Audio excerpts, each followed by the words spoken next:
to admit to being weary of this long process of learning and education and discipline and patience as God develops these fruits of the Spirit within us? When are we going to stop getting tried and stop getting disciplined and stop getting treated as the wonderful sons and daughters that we are and have this thing consummated? And this is the argument against God. Okay, we're all convinced now that you are the God of good and evil, but why does it have to go on so long? Life is not too short, ladies and gentlemen. By my estimation, it's way too long. Hello, everyone. Of course, it's Martin Zender here. I got to share a comment with you that a reader or a watcher, a listener, a viewer shared with me on show 408, the potential curse of blessing. This is so funny. I love this comment. I laughed out loud. So I want to share it with you, brighten your day. A woman named Sophia wrote and said, "I think you're on the right track, but what do I know?" I think you're on the right track, Zender, but what do I know? Yeah, okay. I was delighted by that comment. Thank you very much. Oh, and I got another photo to be used in my Bible. Remember, I put that call out. If you want to be used as a bookmark in my Bible, send me your photos. And Lovell and Linda Griffith of St. Charles, Missouri have sent me this lovely photograph of themselves, and I will be using it as a bookmark in my Bible. Now, this is the Bible showing you on the laundry cam that I will be putting it in. It's not a pretty sight, this Bible. It's been used over and over again for 30 years now. So, Lovell and Linda, I don't think you'll mind. I'm going to have to fold your photo because it will serve me well that way. It's more usable as a bookmark this way. So, Lovell, you'll be on one side over here, and Linda will be on the other side. See? So now one of you might be in 1 Timothy chapter 2 and the other one 1 Timothy chapter 3. I'm not going to split you up. I'm not going to make two bookmarks out of this. Although I thought about it. I wouldn't do that to you because you're a wonderful couple and you're going to stay a couple.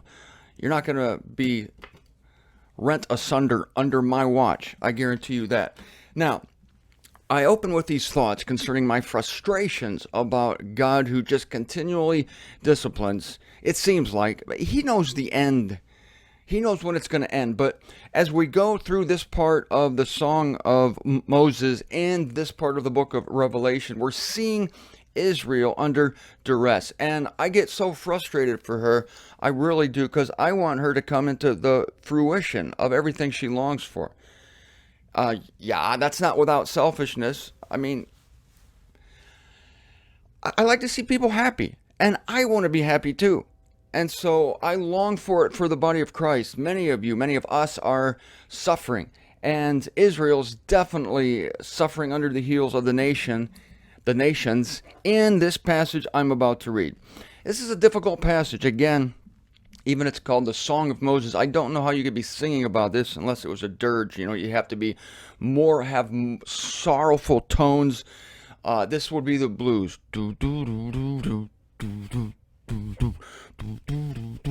You'd have to be playing the blues for this thing.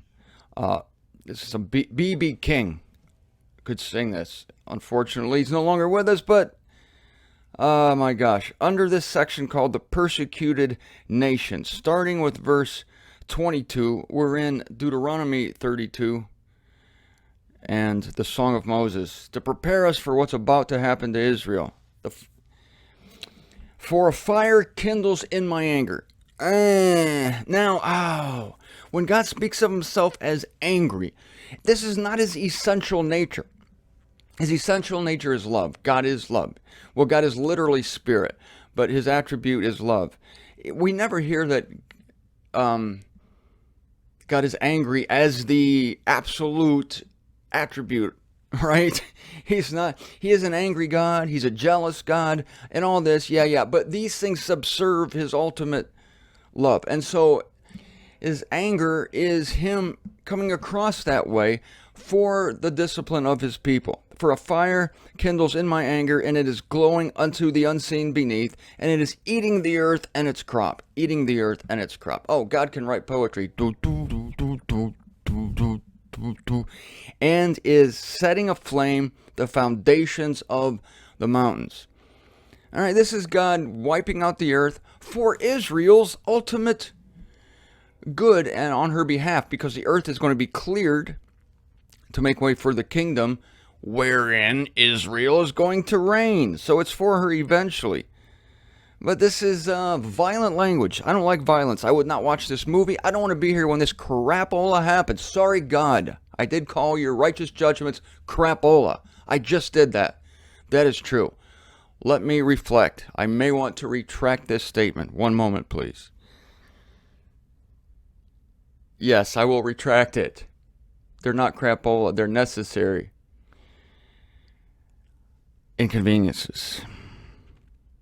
I'm sweeping up on them evils. Oh, I thought it said, I'm sweeping up on them evil. I'm going to sweep up on them evils. Them, their evils, I'm going to sweep up on them.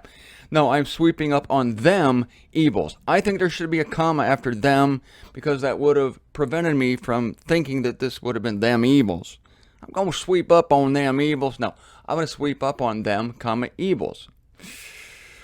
I liked it better the first way. With my arrows, I am making a conclusion among them. Okay, this is the first good news of the passage. With my arrows, I am making a conclusion.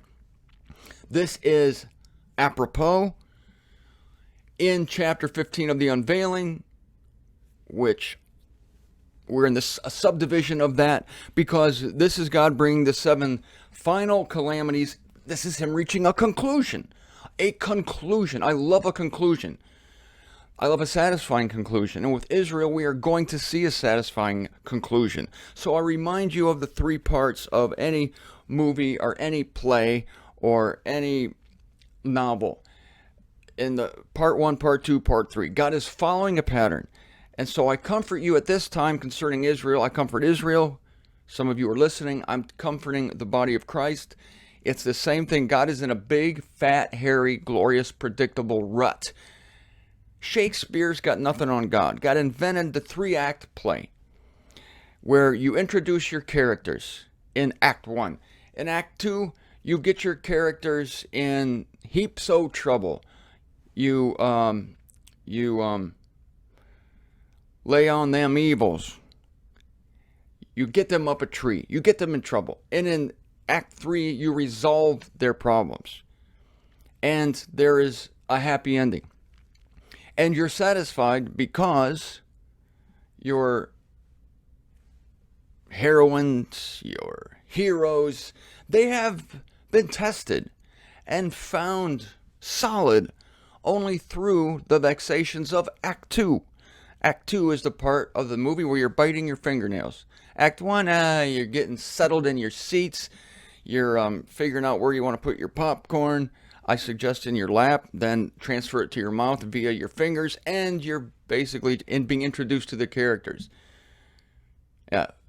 Act 2 is when you forget you're in the movie theater and you're like, you're living the life with your characters. And Act 3 actually begins with the crisis and then resolves. So God is working toward a conclusion among them. You can't leave the theater in Act 2 or you're going to miss everything. And this is what many of you want to do, and I do too. I want to get the hell out of this theater. But we are going to get out of the theater, but that will be time for our resolution. But I don't want any of you to kill yourselves.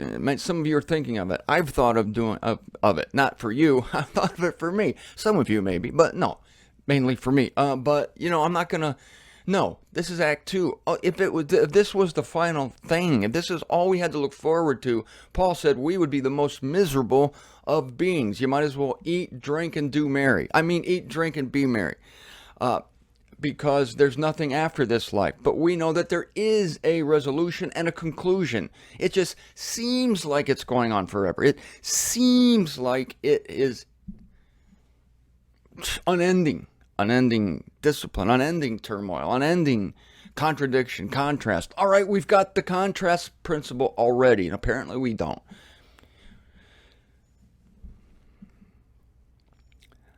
They are emaciated with famine and dining on glowing coals. Sounds delicious. And what is this word? I need my glasses.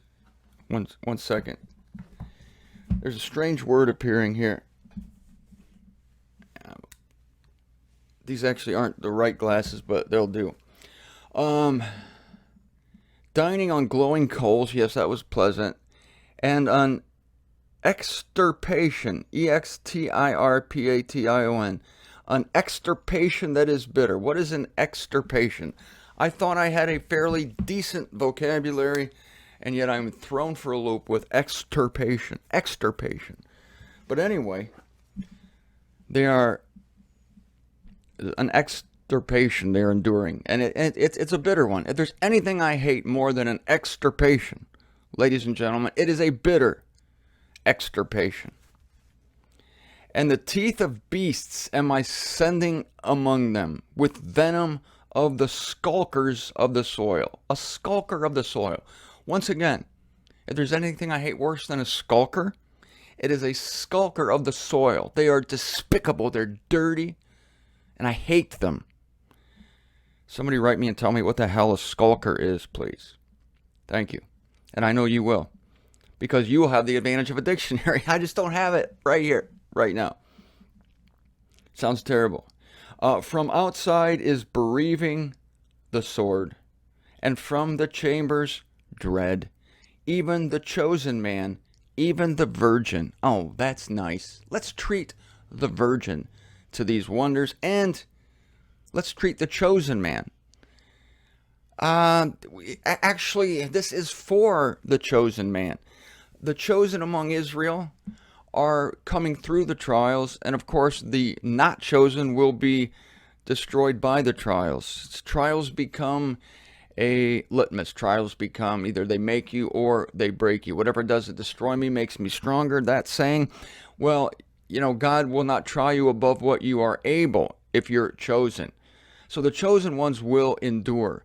And so we are chosen also. And to finish that verse, I can't remember the reference. That's from Paul. God will not try you above what you are able. But with the trial, will provide the sequel also, that you may be able to endure it. King James says he will provide you escape, which makes no sense. God would provide an escape so that you can endure it. Escape and endurance are contradictory terms. You don't endure by escaping, and you don't escape when you're enduring. But he will provide the sequel, the outstepping. King James saw the Greek elements there of the word translated sequel. The Greek word means outstepping. And they said, oh, an escape, you step out of it. But no, he will show you how you're going to step out of it. He will show you the end of the movie. This is the advantage we have. And that God is going to show us, he has shown us the end of the film or the end of the novel.